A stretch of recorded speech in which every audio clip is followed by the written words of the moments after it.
Hello guys, तो आज हम स्टार्ट करते हैं physical properties of alcohol and phenol. तो आज का लेक्चर थोड़ा छोटा ही होने वाला है क्योंकि आज हम सिर्फ ये ही टॉपिक डिस्कस करने वाले हैं। तो देखिए, अल्कोहल और फिनॉल की फिजिकल प्रॉपर्टीज़ की बात करें तो यहाँ पे दो फिजिकल प्रॉपर्टी डिस्कस करेंगे। यहाँ पे डिटेल में फर्स्ट है बॉइलिंग पॉइंट और सेकंड होगा सॉल्युबिलिटी। लेकिन उससे पहले अगर हम बात कर लें कुछ और फिजिकल प्रॉपर्टीज़ की, जैसे फिजिकल स्टेट की बात करें।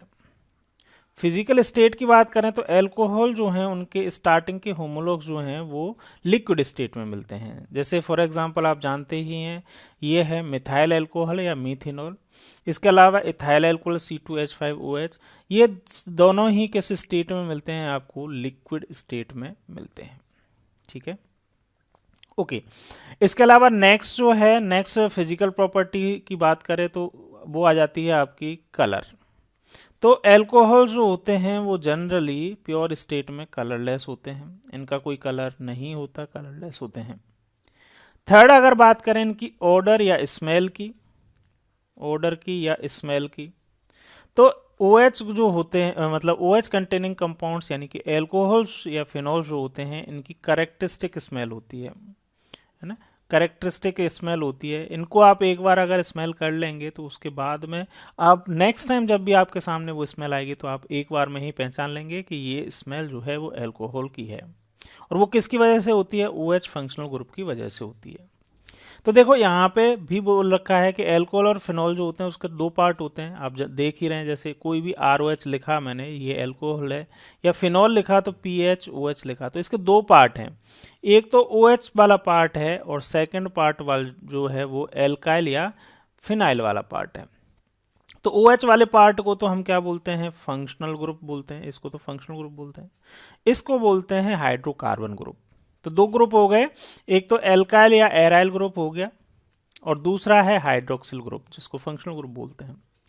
The property of alcohol and phenol are chiefly due to the hydroxyl group. तो केमिकल रिएक्शन या केमिकल प्रॉपर्टीज जो शो करता है अल्कोहल, वो तो किसकी वजह से शो करता है? इस फंक्शनल ग्रुप के। अल्कोहल नहीं, सभी कंपाउंड्स की बात कर सकते हो, जनरल स्टेटमेंट में बोल सकते हो कि जो केमिकल प्रॉपर्टीज होती हैं वो किसके ऊपर डिपेंड करती हैं? इस फंक्शनल ग्रुप के ऊपर डिपेंड करती हैं। और जो नेचर होता है, the nature of alkyl and aryl group simply modify these properties. ये जो हैं एल्काइल और फिनाइल, ये जो वाला हाइड्रोकार्बन वाला पार्ट है, ये फिजिकल प्रॉपर्टीज में क्या करता है? मॉडिफिकेशन करता है। ठीक है, चलिए इसके बाद हम बात करते हैं डिटेल में बॉइलिंग पॉइंट की। ठीक है, देखो बॉइलिंग पॉइंट जो है वो हम यहाँ पे बॉइलिंग पॉइंट को तीन पार्ट में डिस्कस करेंगे। तीन पार्ट का मतलब क्या है? देखो, सबसे फर्स्ट पार्ट जो है वो हम होमोलॉग्स के लिए डिस्कस करेंगे। किसके लिए? Homologous series. एल्कोहल्स की या फिनॉल की होमोलोगस सीरीज की बात कर लेते हैं। पहले एल्कोहल की बात कर लेते हैं। होमोलोगस सीरीज का मतलब आप समझ रहे हैं कि जैसे CH3OH है, ठीक है, उसके बाद आ गया C2H5OH आ गया, इसके बाद नेक्स्ट आया C3H7OH आ गया। मतलब इसमें CH2 का डिफरेंस करते हुए आगे के कंपाउंड्स बनते जा रहे हैं, इसको बोलेंगे होमोलोगस सीरीज। इन होमोलोगस सीरीज में मॉलिक्यूलर मास जो है वो क्या होता जाएगा? इंक्रीज होता चला जाएगा। पहले CH3OH का और C2H5OH, इन दोनों के मॉलिक्यूलर मास में डिफरेंस देखेंगे तो 14 का डिफरेंस होगा, क्योंकि इन दोनों में CH2 का डिफरेंस हो गया। इसमें और इसमें भी 14 का, मतलब कंटिन्यू मॉलिक्यूलर मास इंक्रीज होता जा रहा है। मतलब कहने का मतलब क्या है कि एक होमोलोगस सीरीज में मॉलिक्यूलर मास जो होता है वो कभी भी सेम नहीं होगा। और अगर मॉलिक्यूलर मास सेम नहीं है तो बॉइलिंग पॉइंट के लिए जो रूल होता है वो होता है boiling point is directly proportional to molecular weight. मतलब कि जिसका मॉलिक्यूलर वेट जितना ज़्यादा, बॉइलिंग पॉइंट उतना ही ज़्यादा। तो इन तीनों ही कंपाउंड में अगर बॉइलिंग पॉइंट की बात करें तो सबसे ज़्यादा बॉइलिंग पॉइंट उसका होगा जिसका सबसे ज़्यादा मॉलिक्यूलर मास होगा। तो सबसे ज़्यादा मॉलिक्यूलर मास प्रोपाइल अल्कोहल का होगा, उसके बाद मॉलिक्यूलर मास इथाइल अल्कोहल का होगा, और सबसे कम मॉलिक्यूलर मास किसका होगा? मिथाइल अल्कोहल या मिथेनॉल का होगा। वही ऑर्डर किसका हो जाएगा? बॉइलिंग पॉइंट का हो जाएगा। ओके, सेकेंड पार्ट हम बात करते हैं आइसोमर्स की। किसकी बात करेंगे हम? आइसोमर्स की। आइसोमर्स का मतलब आप समझ ही गए होंगे। आइसोमर्स का मतलब है, जैसे एग्जांपल ले लेता हूं मैं, जैसे 4 कार्बन का एक CH3 CH2 CH2 और CH3, ये CH2OH, ये हो गया ब्यूटेनॉल। अब इसमें एक नंबर ऑफ कार्बन, तो मतलब एक आइसोमर मैंने ले लिया C4H9OH, ठीक है, ये ब्यूटेनॉल ले लिया। ब्यूटेनॉल का एक आइसोमर तो ये हो गया। एक आइसोमर हम ये भी बना सकते हैं ब्यूटेनॉल का, CH3CH2OH। और थर्ड आइसोमर जो है वो हम इस तरह से भी लिख सकते हैं, CH3 और इसको मैं ऐसे नहीं, ऐसे बना देता हूँ। देखो, इसको थोड़ा नीचे बनाता हूँ मैं, यहाँ पे CH3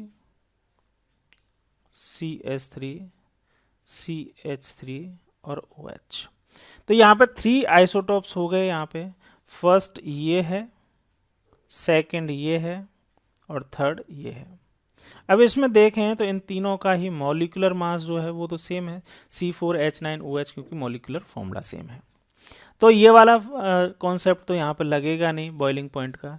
अब इसके लिए कॉन्सेप्ट क्या होता है? इसके लिए कॉन्सेप्ट होता है boiling point is directly proportional to 1 upon number of side chain, number of side chain. अब साइड चेन और बॉइलिंग पॉइंट जो है वो इन्वर्सली प्रोपोर्शनल क्यों हो? उसका रीजन क्या है इन्वर्सली प्रोपोर्शनल होने का? तो देखो, जैसे जैसे साइड चेन का नंबर इंक्रीज होता है वैसे वैसे van der Waals force of attraction decrease होगा। Van der Waals force of attraction decrease क्यों होगा? क्योंकि जैसे जैसे साइड चेन इंक्रीज होती हैं तो उनका शेप जो होता है वो कैसा होता चला जाता है, शेप जो है वो सर्कुलर होता चला जाता है। कैसा होता चला जाता है? सर्कुलर। सर्कुलर बोलें या फिर हम क्या बोल सकते हो, सर्कुलर या फिर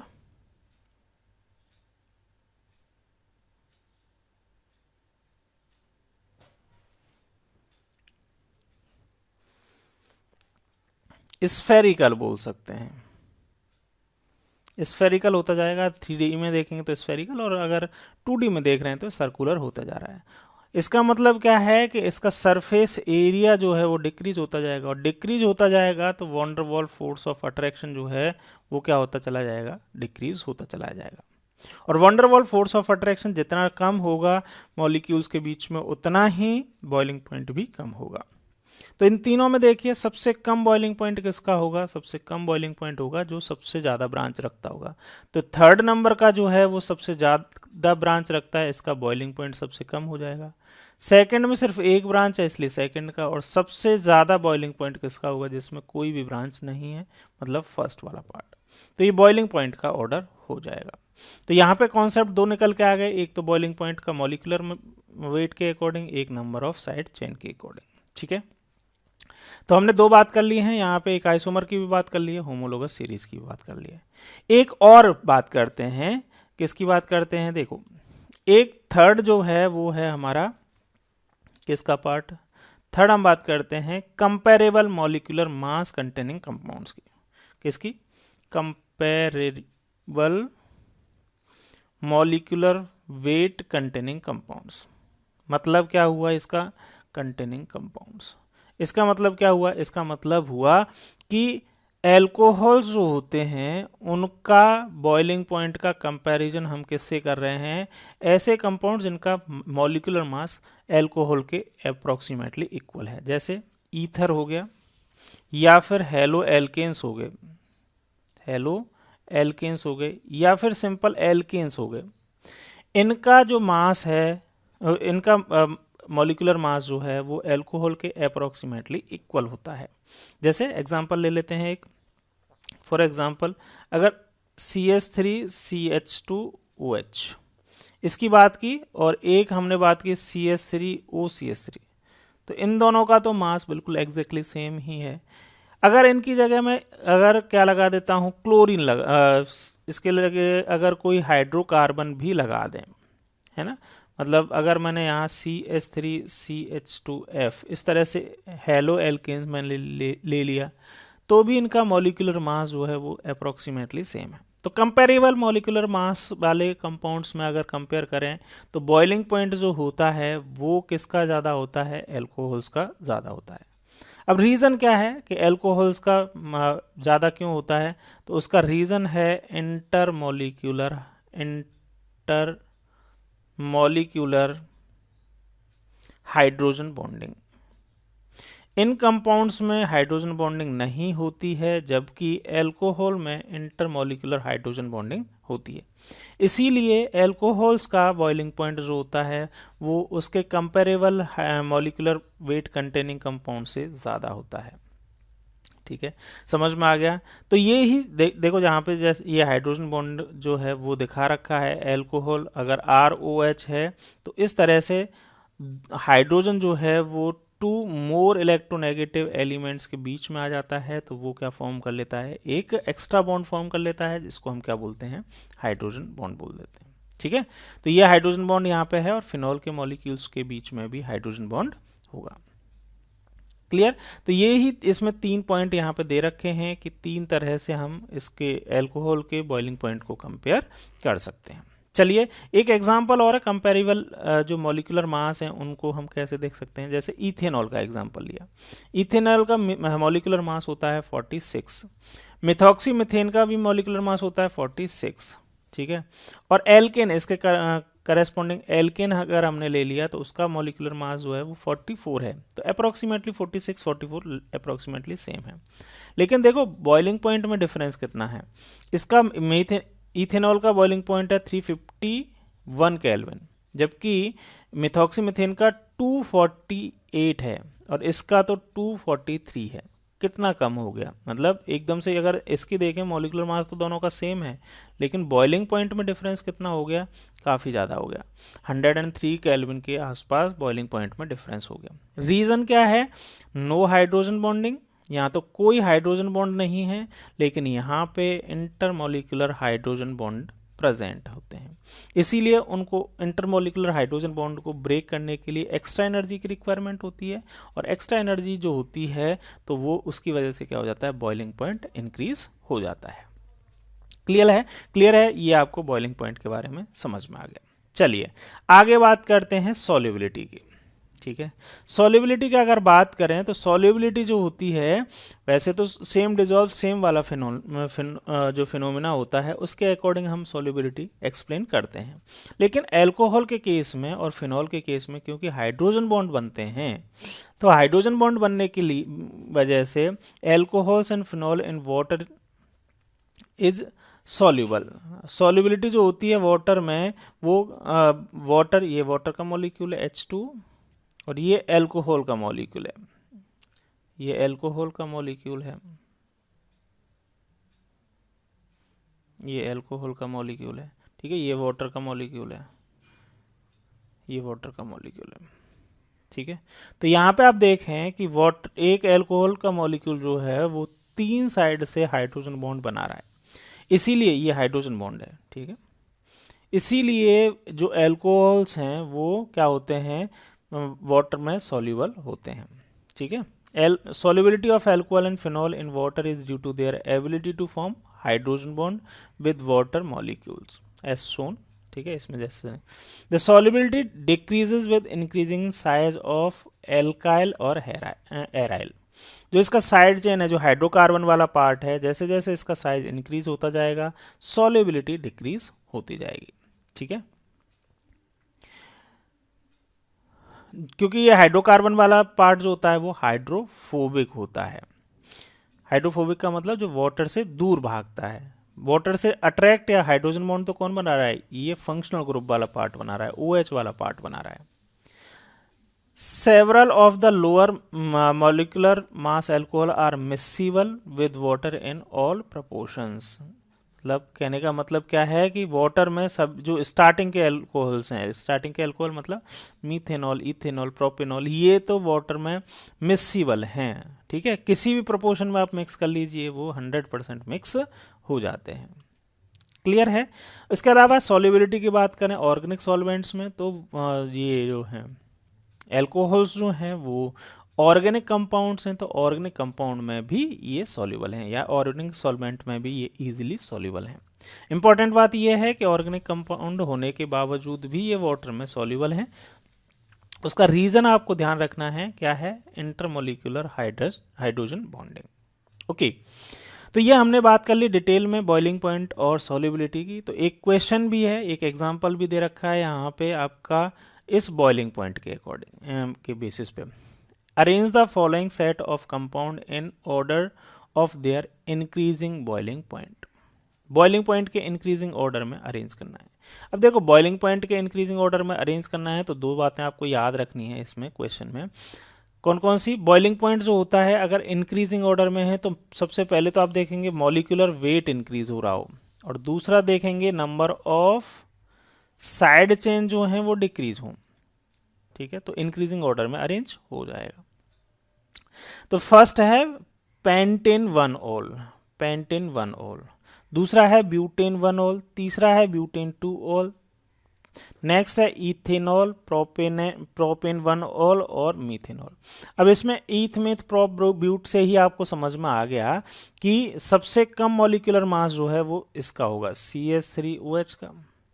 प्रोपेनॉल की बात करें, प्रोपेन 1-ऑल, प्रोपेन 1-ऑल की बात करें तो CH3CH2CH2OH, ये इसका फॉर्मूला हुआ। इथेनॉल होगा C2H5OH।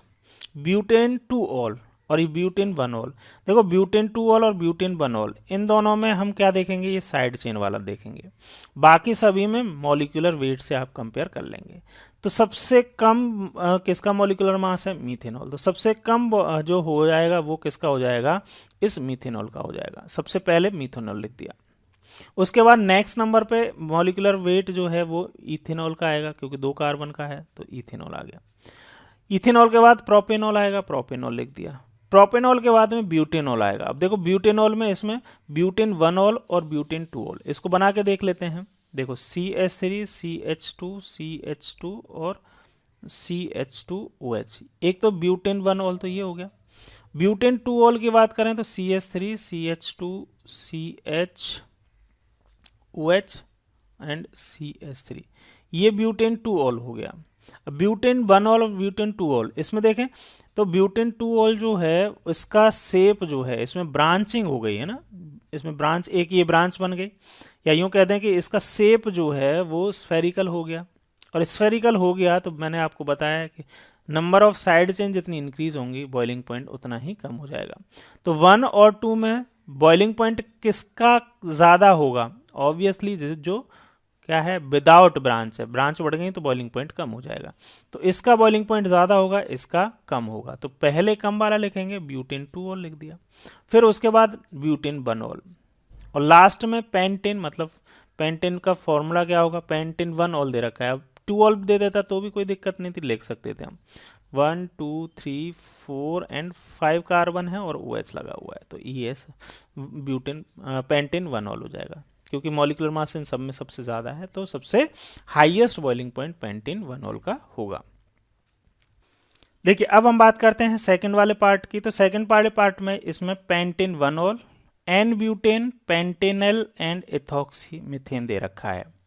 तो यहाँ पे देखिए सबसे पहला तो ये अल्कोहल है और रिमेनिंग ये कंपेरेबल मॉलिक्यूलर मास वाले कंपाउंड्स हैं। तो सबसे ज़्यादा तो किसका हो जाएगा? एल्कोहल्स का हो जाएगा। Reason intermolecular hydrogen bond. देखो सबसे हाईएस्ट तो किसका हो गया? एल्कोहल्स का हो गया।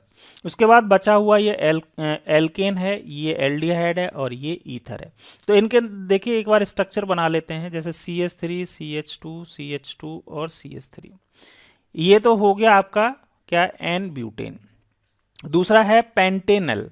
पेंटेनल का मतलब CH3 CH2 CH2 CH2 and total CHO 1 2 3 4 5 carbon हो गए तो पेंटेनल हो गया। नेक्स्ट है इथॉक्सी इथेन। इथॉक्सी इथेन कैसे लिखेंगे? CH3 CH2O CH2 CH3, ये इथॉक्सी इथेन हो गया। अब देखो इनमें सबसे कम मॉलिक्यूलर मास किसका है? इसका एल्केन का।